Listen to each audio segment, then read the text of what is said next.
What's up, everybody? Matt Gajeski here, back again with the Stochastic channel. Today, we're talking some best ball tiers, running back position. We're going to go through our rankings, compare them to what Underdog has in terms of ADP, and find some players we believe are overvalued. Before we get started, make sure to hit that thumbs up button, subscribe to the channel, and hit the notification bell so you know when this and all other content goes live. Everything we talk about in today's video is free. We have tiers for free, rankings for free, Underdog, DraftKings, Drafters, whatever you play. And we have all kinds of content, analysis for the tiers, draft strategy, whatever you like. It's all free in the link below. All right, some housekeeping stuff. Right now, we have Jahmyr Gibbs as RB13, or ADP as him is 12.9, basically 13 overall. We have him as RB5, excuse me. What does this mean? When we talk about players being overvalued, that doesn't mean we're getting 0% of them in our drafts. For example, Jahmyr Gibbs, explosive second-year player behind the best offensive line of football. I don't want to have 0% Jahmyr Gibbs. What my approach is with a lot of these players we believe are overvalued is to take them when they fall below ADP. So on average, you have to draft 12th overall to get Jahmyr Gibbs because he's going at 13. When I'm drafting at, say, 9 or 10 and he falls to 15 or 16 in ADP, that's when I'm scooping up Jahmyr Gibbs. So that way I'm not just completely dead in the water if Jahmyr Gibbs has an awesome year when David Montgomery gets hurt. But I'm also someone that can benefit if this goes according to plan and these two share a backfield for the entire season. So I already talked a little bit about the reasoning here. Jahmyr Gibbs is in a split backfield, and that is not changing outside of injury. David Montgomery played a massive role in this offense, and he's going to do so again. A couple scary things that are going to work in his favor. The best offensive line in football, according to PFF. That's awesome. This team is a philosophy to run the ball as much as they can. That's awesome for Gibbs. The biggest problem is he is going ahead of players like Jonathan Taylor, Saquon Barkley, who have better situations. Jahmyr Gibbs only touched the ball 15.5 times per game. That was in a split backfield with David Montgomery. He did handle some high-value touches. 52 targets in 15 games is good, but not all high-value touches. On the goal line, Montgomery out-touched Gibbs 17-8.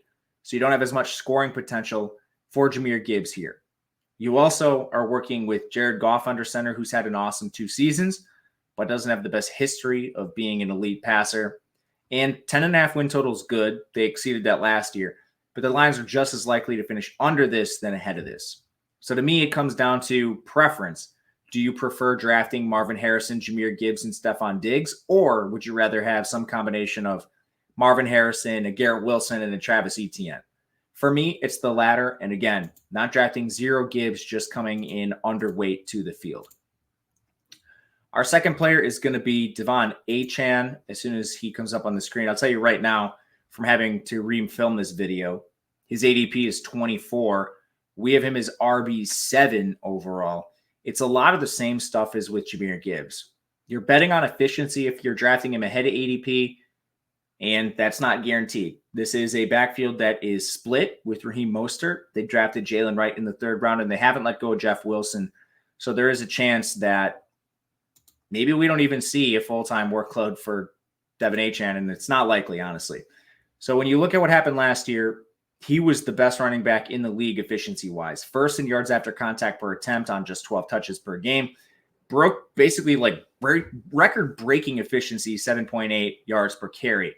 But they're not going to use him in a bell cow role no matter what. With Gibbs, you have the chance that Montgomery gets hurt. With Achane, if Mostert gets hurt, boom, here comes Jalen Wright. Here comes Jeff Wilson. Under no circumstance is Devon Achane handling an extreme workload outside of maybe like a playoff game where Mostert's hurt. No chance. And this is borne out in their props. Devon Achane 724.5 yards. Mostert 699.5 yards. That's 25-yard difference. In their props, sportsbooks are listing that. 6.5 touchdowns for Achane, Mostert at 7.5. What this tells me, 2 guys that are projected at basically identical clips, why are we drafting Achane so high and why are we drafting Raheem Mostert so late? Some of you will say injuries. I don't think that matters too much. In the short time Achane's been in the NFL, he's been injured just as often as Raheem Mostert. So I think they're both just as likely there. Both players good at catching the ball. Mostert apparently a little more likely to score touchdowns. So to me, I'll draft Achane when he falls below this 24 ADP, but my approach to the Miami backfield is to soak up shares of Raheem Mostert, who is projected for essentially the same across sports books, but it's not being accounted for in the projections and the rankings. Going to our third back, I clicked this about a minute ago, so we'll see when it finally loads. This only happens when I start the videos, so I'm not sure why this is the case. But the next player on the list is going to be Tony Pollard. So he's going 98th overall, the RB 34 in our rankings. So we're below ADP on Pollard. We're ahead of ADP on Tyjae Spears, and that's the main reason. Pollard comes off a woefully inefficient 2023 after a hyper-efficient 2022. A lot of people just believe he wilted under the increased workload, which I tend to agree with. Did break 1,000 yards, but he was 28th in yards after contact per attempt, 12th in forced missed tackles. That was on 18.1 touches per game. That almost certainly is going to fall this year. You look at what Tennessee has. Battle line and Will Levis under center. So probably throwing to the running back a little more. You just don't have a lot of time to get the ball out of your quarterback's hands. That's where Tyjae Spears excels. This is a player that ran Derrick Henry off the field on third downs last year, and that's not going to change. This is one of the most efficient backs in the NFL, 11th in yards after contact per attempt, already has an awesome pass-catching profile. He handles the more valuable work compared to Pollard. The only problem is he's 194 pounds, so probably not the most likely to handle a full workload.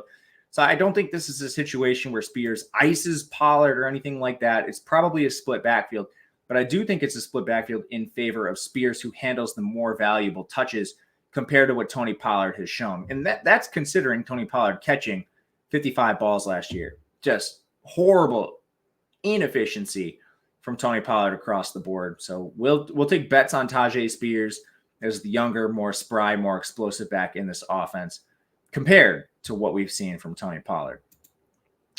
All right, and our last one is going to be Trey Benson when he comes up on the screen. I haven't recorded this part of the video yet because we keep having lagging issues, but I know Trey Benson is going much higher than where we currently have him ranked. So the crux of this argument is Arizona's win total is 6.5.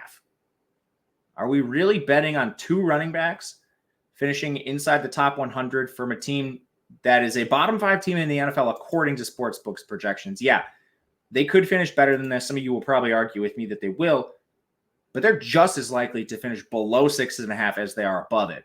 So this is a big problem, not just for Trey Benson, but for Arizona's offense as a whole. And when we look at this team, James Conner's still there. James Conner, despite what people may tell you, he had probably the best season of his career last year in a woeful situation. He was third in more forced missed tackles. He was second in yards after contact per attempt, behind only yours truly, Devin Achane. He was behind only Devin Achane in efficiency. Now, the Cardinals have a bad offensive line that's not changed from last year. They're 26th.